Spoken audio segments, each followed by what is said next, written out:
kanung wa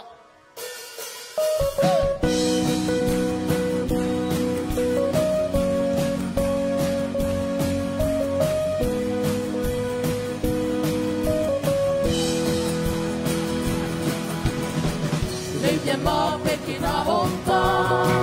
na ke meu te pena burpi na mulo na munonke na umlo na munonke nesimin ka tua tu kepe na telo kala piang onke apiang na ke peu supa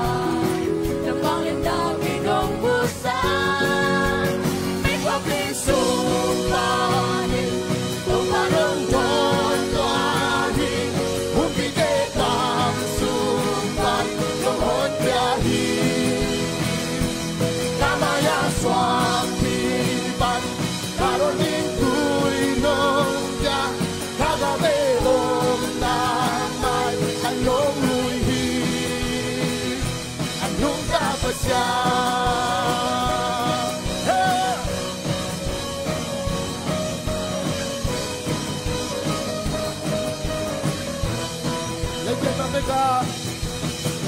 Leite ma pekina opa na ke peu te pena burpi na mulo na munonke na umlo na munonke nisimin ka tua tu kepe na telo kala piang onke apiang na ke peu supa na panglen na kinong busan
chỉ để làm ngon vì muốn chỉ là phong ba juga ina hinsa nangari zakai ahulang luong ke alandang pasyan nanunda ton hi nay qua biết pa ni đâu ba hông trôi qua hi không vì để tham sự ban nông ngón kia hi ta ga ya xóa đi ban ta lo đi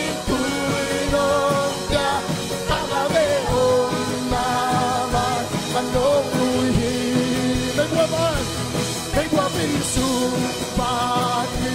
don't want no job to ahi,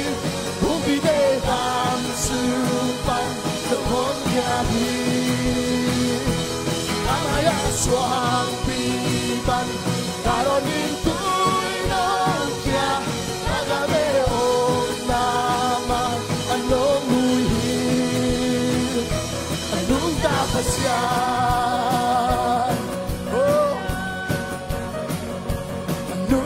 Yeah.